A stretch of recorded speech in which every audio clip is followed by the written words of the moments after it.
Poco F1, the device which got great developer support, and undoubtedly a whole bunch of ROMs are available for this device. But there are some ROMs which are very great in terms of gaming and its gaming performance. So today we are talking about one of these ROM which is known as the Havoc OS. So without any further ado, let's get into this video.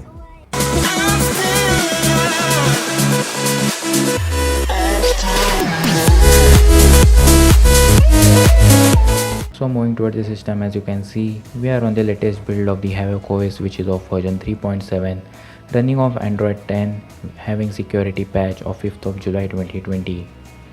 The build was latest build in the month of July, and that's why the latest security patch is of July 2020.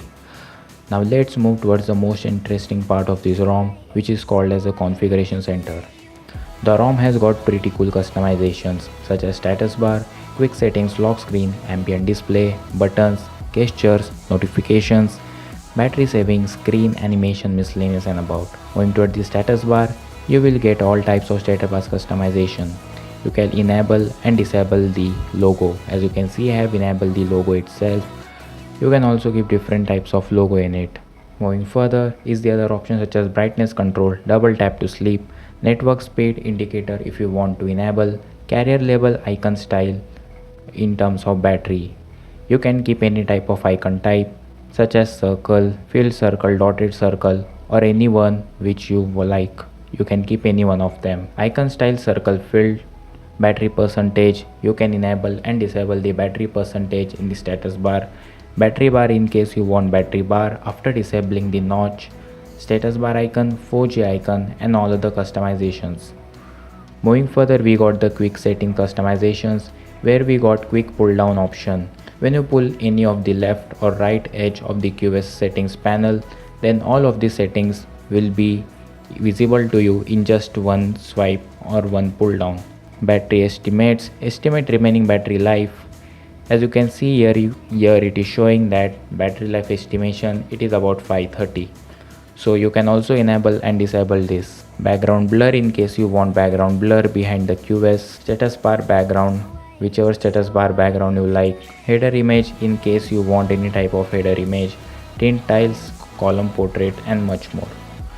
Moving toward the lock screen, options such as double tap to sleep, media artwork, music visualizer, pocket detection, authentication vibration when the device gets unlocked via fingerprint, error in terms of vibration, status bar, and all other settings. Moving towards the ambient display settings, you can also get all types of ambient display setting. As you can see that I had kept double tap for ambient display. You can keep any type. In this way, you can enable any type of settings. Moving further is the button where you can keep all type of button customizations. You can keep pulse navigation bar if you keep 3 button or 2 button navigation bar. Power menu where you will get all the option of reboot, advanced reboot, screenshot, screen record, and all the other options. Screen of torch where you will get a shortcut for turning on or off the torch light. Moving further, the gestures where you will get all type of gestures for jump to camera. System navigation where you can keep different types of navigation such as 2 button, 3 button, or gesture navigation. Swipe to screenshot. As you can see, you can also use 3 finger swipe screenshot option, and you will be able to take screenshot the way you want. Moving towards the notification, you will also get edge lightning feature. As you can see, if you get any type of notification, your edge lightning feature will get enabled. Moving towards the battery saving, then you will get some options for saving your battery by using suspend action, block sensors, and all the other miscellaneous option. Moving towards the screen, you will also get option to enable or disable the notch. This type of option mostly gets useful when you do gaming like PUBG, Call of Duty, or any other gameplays where you don't want your hand to get touched to any other option. Then you can simply hide the notch, and yes, you're all set to play your favorite games without any interruptions. Moving further is the animations where you can keep all type of screen animations, opening and closing animations, move to back animations, and much more. Miscellaneous having the gaming mode setting where you can add all the games which you want, and also you can enable dynamic mode where your games will automatically get added in the gaming mode options. screenshot type, where you can have your screenshot as a full and partial one. Charging animation, where you can also keep the charging animation whenever your phone is plugged into the charger. Adaptive playback option is when the music is paused and when the volume is lower down, the music will not play again. You can also set the playback timeout or how many seconds or minutes you want. Further about section is all about the contributors and developers of this ROM. Moving further, the ROM works pretty fine, pretty dope and cool. Moving towards the styles and wallpaper, you will get different types of clock styles in this ROM. Some of the clocks such as binary, analog, bubble, minimals and many other different types of clock. Personally, I like this type of clock, so I had kept this one on my phone. You can keep any one of them.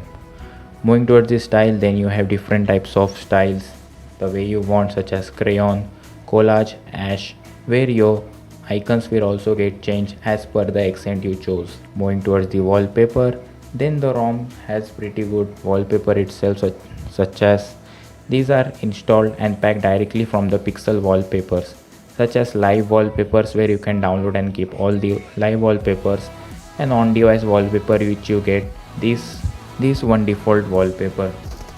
So let's now talk about the gaming performance of this ROM, which is one of the main and astonishing feature of this ROM.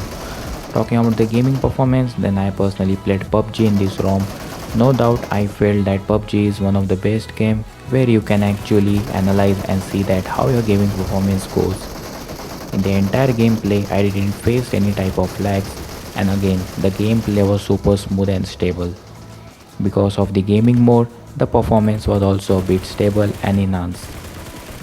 And even after you plays about 2 to 3 gameplays of PUBG for about 20, 25 or about 30 minutes, then also the battery drainage is acceptable.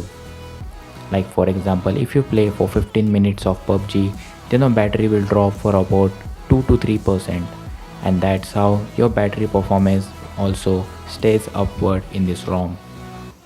Talking about the overall battery performance and the gaming performance, then the ROM is a beast. Talking of the performance, then the performance of this ROM is pretty smooth and stable.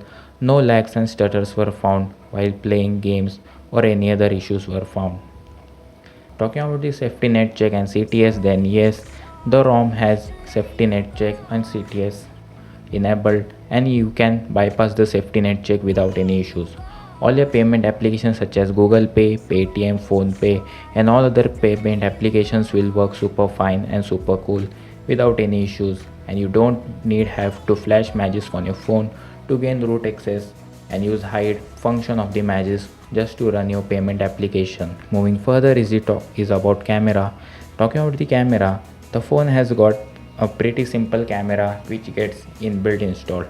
Maybe ROM developers might also know that many people install the camera of their choice, but there are no worries as you can install the Google camera in this phone, and this camera works pretty fine. Every option in this camera works fine. Right now I am using the Google camera which is of version 7.4, and this camera works pretty dope and cool. We'll also get 4K ultra high resolution, FHD, 60 fps, 30 fps and 25 fps. So talking about the quick setting panels, you will get a wide range of quick settings panel. You will also get the Mi Sound Enhancer, which is also called as Dirac Sound, where you can customize the sound the way you want. We'll also get all types of other options in the QoS settings and QoS styles. You can just pull out and set any of the option you want. FPS information in case if you want to track the FPS of a game while playing game. Screen stabilization in case you want to do screen stabilization when you are in the car or watching the screen when in any moving conditions. You can also see that there is an option of the partial and full screenshot. Just select whichever screenshot you want and then long press, and that type of screenshot will be clicked. As you know that partial screenshot is type of just like snipping tool, and you will get that type of screenshot. Moving towards further is the full screenshot, where you will get the full screenshot on long pressing and setting up the option of the full screenshot. Moving further is the most important feature, which is the battery performance. Talking about the battery performance in this ROM, then this ROM might last you about 6 to 7 hours of screen on time. Personally, I played too much of game on this ROM, so this lasts about 5 to 6 hours, But if you are a person who doesn't play much game, then this ROM will easily last you up to 6 to 7 and in some cases also even 8 hours of screen on time. So in terms of battery life, Havoc OS is kind of beast. Talking about the security, then the phone has a face unlock itself, which is based on the IR camera. It unlocks super quick and doesn't lag at all. So that's it for this video guys. If you like this video, must make sure to hit that like button and also subscribe this channel for more such content and other such content upcoming. Until then, see you again in the next one. Peace out.